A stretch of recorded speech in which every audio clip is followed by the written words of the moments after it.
Hi again, grade 12 candidates. We are still continuing with an essay type question for May-June 2021 exam. This is for your preparation towards your final exam as well as the trial. In the previous video, we looked at question number 5, which was microeconomics. And now we are going to be looking at question number 6, which is economic pursuit. So for this section in the exam, you're expected to choose between question number 5, which is macroeconomics, as well as question number 6, which is economic pursuits. However, for the purpose of preparing you for the final exam as well as the trial, we are going to be doing all the questions. It is for that reason now today we are doing question number 6 after we've completed question number 5. Now, without wasting time, let's see what we have in question number 6. When we're looking at question number 6, we're looking at economic pursuit. So, what the candidate is expected then to do when they are looking at this, you need to understand that you are expected or you will be looking at the main part as well as the additional part. The main part is made up of 26 marks and the additional part is made up of 10 marks. And that gives you a total of 36 marks. The other 6 marks, which makes a total of 40 marks, it is the communication skill, introduction, as well as the conclusion. So you have 2 marks for your introduction, 2 marks for your conclusion, and the 2 marks for communication, how well you've communicated your essay. So now, what is important for you to remember in an essay type question, first part first, one, you will have to have what we call an introduction.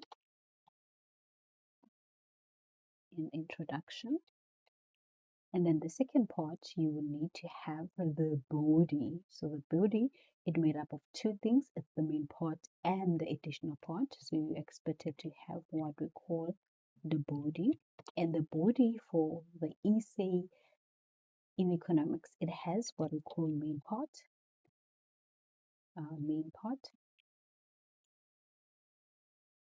as well as the additional part. And then you need to have finally what we call the conclusion. Right. So now, after you have introduction, in introduction you are basically defining. So the main reason for introduction is where you are defining. So you're defining what you're going to be talking about in the body. So you will be defining what you believe is important for the reader to understand about whatever that you're going to be talking about. And then the body, which is main part, and additional part is where you are drawing graphs. If graphs are needed, you're explaining those graphs, you're defining, you're differentiating. So it's where you go in depth with whatever is the topic about. And then conclusion, it's where you are making recommendation or concluding on whatever that you have discussed in your body. Now let us look at what we have or what we need to address in terms of this question. Discuss the various economic indicator in details. So we need to be discussing the various economic indicator in detail. Obviously, the first part, you're going to be defining what is the economic indicator, and then you're going to be going in depth in terms of expanding on the economic indicator. How did COVID-19 pandemic negatively influence the South African economy? Now you're going to have to address how did the COVID-19 pandemic influence negatively the South African economy. So you are not expected candidate to talk about the positive influence, but you need to talk about negative influence. And we know overall the COVID-19 pandemic did made a bad influence in the economy in South Africa, not only in South Africa, even other countries. Now, without wasting time, let us look at what we have in the marking guideline in terms of the introduction, the body, as well as the conclusion relating to the economic pursuit for the question number 6. As I've stated, the first part is the introduction. Government use different statistical data to predict economic trend and formulate suitable development strategies toward influencing the direction that the economy should take or economic indicator are used to establish the performance of the economy in terms of the basic economic objectives. So now you are defining what is the use of the economic indicator. So the economic indicator is what the government use in order to predict the future, in order to assess how far are we going with the state of the economy.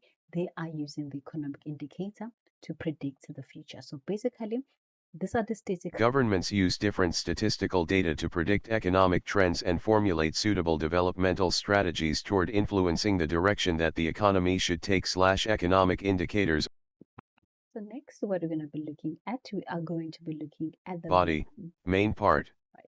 So when we're talking about the main part, we are basically talking about addressing the two items that are sitting at the top, which was discussing the various economic indicator in detail, and the second part, how did COVID-19 pandemic negatively influence the South African economy.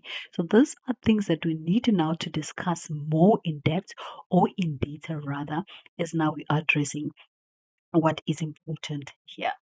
So now, number one, so of the main part, production indicator.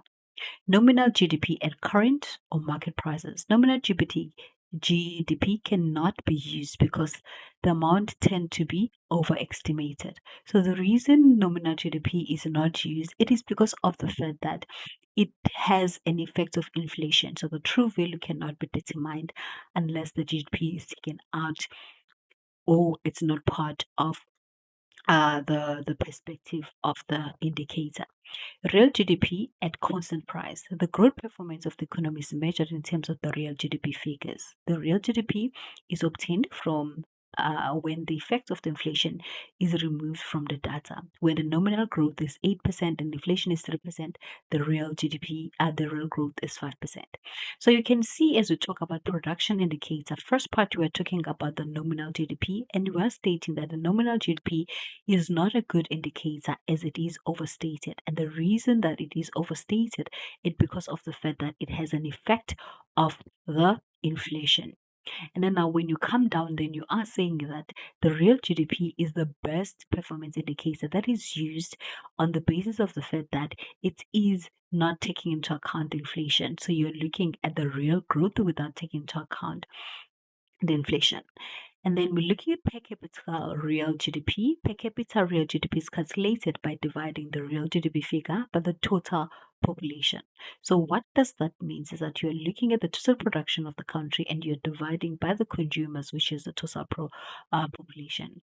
You would know from the previous video, I would already say that when we're looking at the real GDP, the main objective of the government is to ensure that the real GDP grows above the population, so that the real GDP will also grow. So if the population is growing above the real GDP, it causes the per capita GDP to go down. So what are the main objective of the government? To ensure whatever the increase in population is less than the real GDP.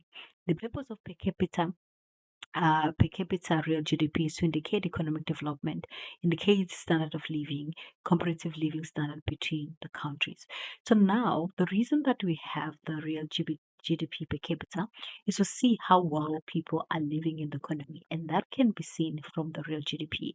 The higher the GDP per capita, it means that the standard of living of people is great, and the lower the real GDP per capita, it means that the standard of living of people is not good, because we know that, because it means that we are looking at production over the total number of population.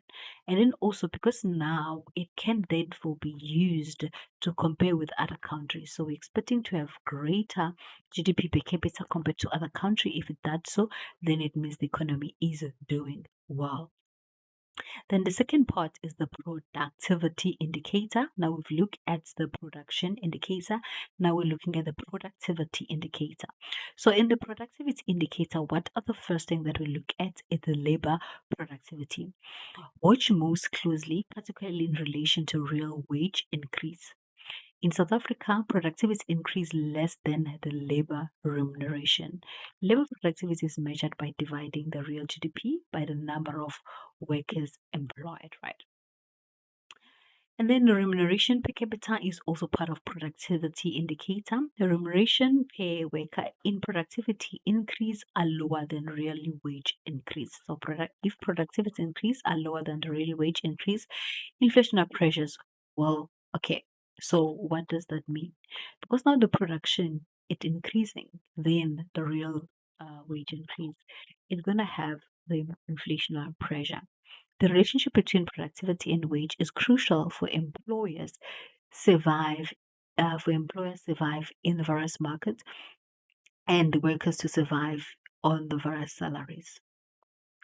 Now, the next one that we're going to look at is foreign trade indicators. In terms of trade, changes in terms of trade serve as indicators of changes that may spill over into the balance of payment and can lead to deficit.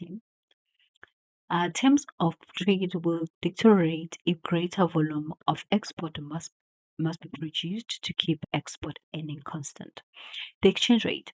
So what are we looking when we're looking at foreign market? Obviously, we're looking at the terms of trade and other things, the exchange rate. And the reason you're looking at the exchange rate is because if there is a foreign market that we're talking about, then we need to take into account that in order to transact with the foreign market, we need to take into account of the exchange rate because the exchange rate will not be the same. The change in the exchange rate affect the prices for import and prices for export. A depreciation of rand against the dollar will result in US goods and services becoming more expensive domestically and earning from export to the US increasing. So what does that mean? If the rand depreciates and we are buying more from the foreign market, the issue that will arise is that we're going to have to pay more in the foreign markets than we would in the past because of the rand has depreciated. The inflation rate.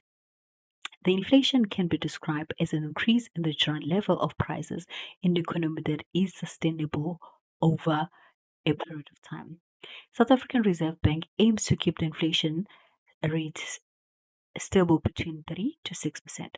So you'll hear in the news now and over again when Reserve Bank says their main aim is that the inflation stays between 3 to 6%, not above 6%, because if it is higher than 6%, that can result to recession in the country and it's not what the country would like to experience.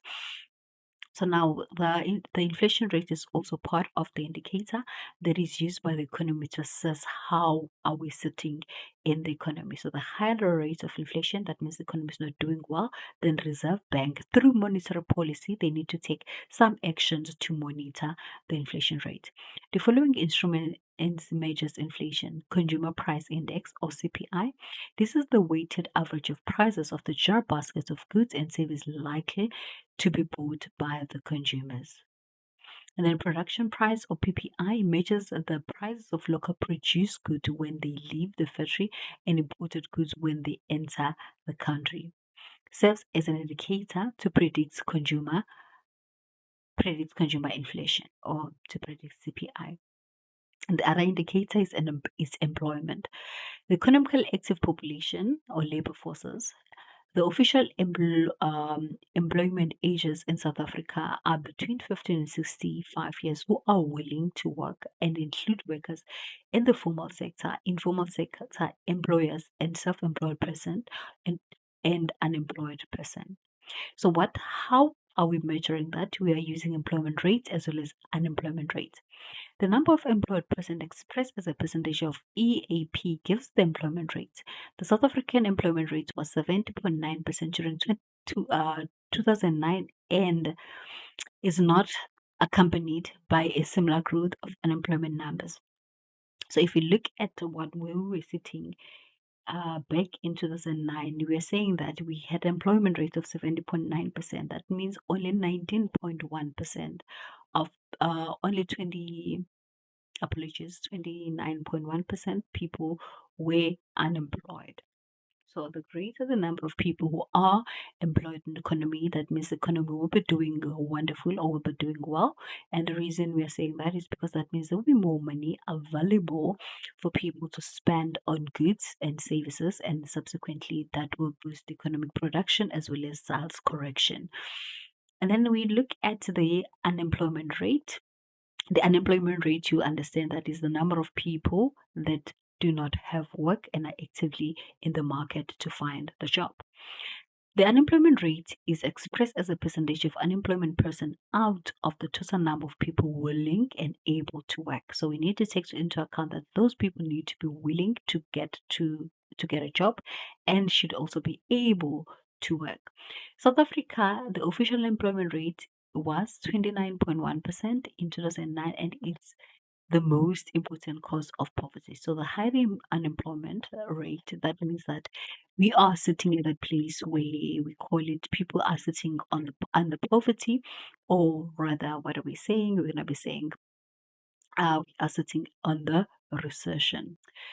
The other indicator is money supply. Money supply is critically important to give early warning of likely changes in the inflation. The South African Reserve Bank defines money in different categories: M1 coins and M2, and note an M2 equal to M1 plus all short and medium term deposit. M3 equal to the M2 plus all long term deposits of domestic private sector with monetary institutions. So it basically talks about what is the impact of monetary or money supply in the economy, and what is the money supply. How does Reserve Bank look at the money supply? So you're first defining the money supply, and how does my Reserve Bank differentiates money supply. And the other indicator that we have, which will be the last indicator that we'll be looking at for the main part, it is the interest rate. The repo rate, you'll hear now and over again that the monetary policy C is sitting down in order to discuss the monetary rate effect.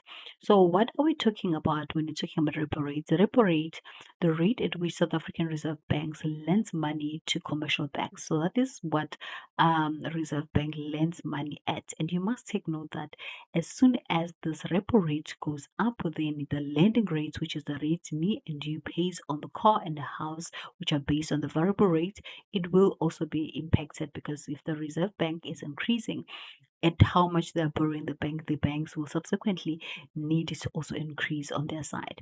Interest rate is based on the repo rate. When repo rate changes, interest rate also changes. That is what I've already discussed with you, that there is a repo rate and a lending rate. So the repo rate is what Reserve Bank is lending to the bank, and then we're looking at the lending rate is the rate that me and you, when we go out and get the cars from the banks, is what we're going to be paying for.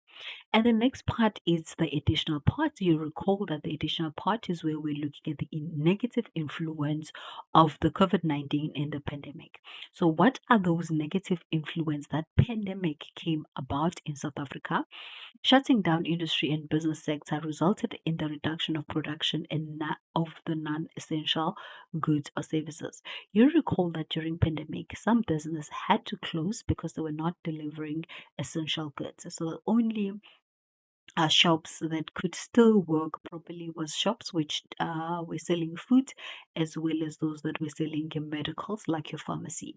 So some of the shops were selling, or maybe selling cars or any other form of production, were forced to stop. So when they were forced to stop, that means that the production in South Africa had to also stop, slowing down economic growth that increased unemployment and loss of income. You recall during pandemic, number of people lost their jobs. Others still managed to go back when everything became, or we eased regarding the economic, the COVID-19 shutdown.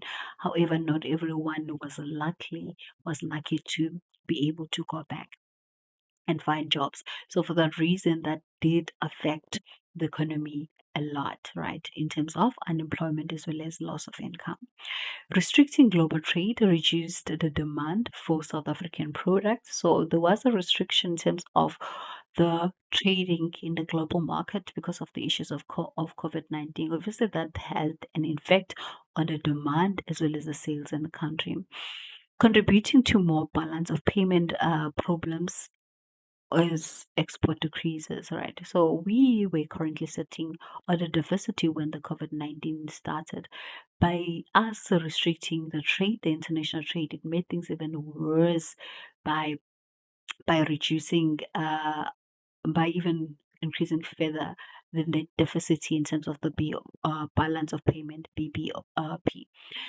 Reducing mining and manufacturing productivity due to operation restrictions or scale down. So some of the sectors that were heavily affected was the mining and the manufacturing, and the reason that they were affected it is because they were not providing essential goods or services. For that reason, they had to be closed down to avoid the spreading of the disease. So that affected the production and productivity in the mining and manufacturing sector. Restricting movement of people that reduce tourism activity domestically and internationally. So you know that some of the contributor in terms of the country's economic growth, it is people coming to South Africa and spending their money in the country. So by doing that, they are boosting the economy in South Africa through accommodation or buying any product that we sell in the country. Also, if they're using the flights that are domestical flights. So that reduced during the pandemic. And when that happened, it did influence the economy heavily. Reducing the tax revenue for government led to trade restriction in non-essential products such as alcohol and tobacco. In South Africa, a number of people rely on alcohol and tobacco, or they are consuming alcohol and tobacco. And we know that alcohol, sale of alcohol and tobacco, we have extra revenue that government is collecting. So by restricting those sales, it did mean that the revenue that was collected through tax had cut down or reduced, right? And then the last one we look at is decreasing the real GDP growth with possible recession in the economy as a result of a negative impact of production on the goods and services. The real GDP depending on the production in the country. So the production in the country had decreased during that time because the mining and the manufacturing industry had to be closed during the season or during the time where COVID-19 pandemic had to be cut down. And then when it comes to additional part, you have a total of 10 marks. And based on what we've seen, you would have earned more than 10 marks. However, candidates, it is very important to understand that the only points that you needed to raise, it could be 1, 2, 3, 4, and 5. And then these were extra points. So you need to only state a maximum of 5 points in the case you are provided a maximum of 10 marks. Then in the conclusion, candidates, as I've already stated that in conclusion is whereby you need to provide only 1 point. In the 1 point that you're providing, you're not stating whatever that you discuss in the body. However, your conclusion should be in line with what you've discussed in the form of recommendation or debating 2 or 4. Now, let us see what we have in the conclusion. The use of economic indicator is important because analysts use the data to interpret the current or future investment possibility. So it is very important to have or to be aware of the economic indicators as that is very useful for the analyst in order to analyze the future of the economy. Again, let us recall what are those indicators that we looked at and we said they are important is the production indicator. And under the production indicator, we look at the real GDP, nominal GDP, and the GDP per capita. And then we did talk about that why the nominal GDP is not the good indicator because it is overstated. We spoke about real GDP and say that is the important indicator that is used because it take out the effect of inflation. We talk about the per capita real GDP, and when we look at the per capita GDP, we said the good thing about it is that you can compare South Africa with other countries if you wish to. And then we look at the productivity indicators. When we're looking at the productivity indicators, we take into account the labor productivity. We talk about the remuneration per capita, which is also important part when we speak of the productivity indicator. Moreover, Moreover, we look at the foreign trade indicators where we talk about the terms of trade as well as the exchange rate, and we spoke why this are important term when it comes to foreign trade indicator. And then we look at the inflation rate. The inflation rate, what is the aim of Reserve Bank or what the Reserve Bank is striving to? The Reserve Bank is striving to 3 and 6%, and that is where the aiming that's the economy inflation is sitting at. We talk about the CPI and we talk what is the CPI. It is obviously the price of the general basket that is bought and consumed by the consumers. We talk about production prices, which is PPPI. We talk about the employment rate as well as obviously, we look at unemployment as well as employment in detail. Then- And then, in addition to that, we look at the money supply and then we talk about the interest rate. So, those are the major indicators that the economist or the analyst are using in order to decide where the economy is going. Is it doing well or not? And then lastly, obviously, we're looking at the additional part, the effects of the COVID-19 pandemic. So you had to state what are the issues that came about the COVID-19. So that takes us to the end of this essay type question. Thank you so much for listening up until this far. I wish you all the best as you are preparing yourself for the trial as well as the final examination. And bye bye.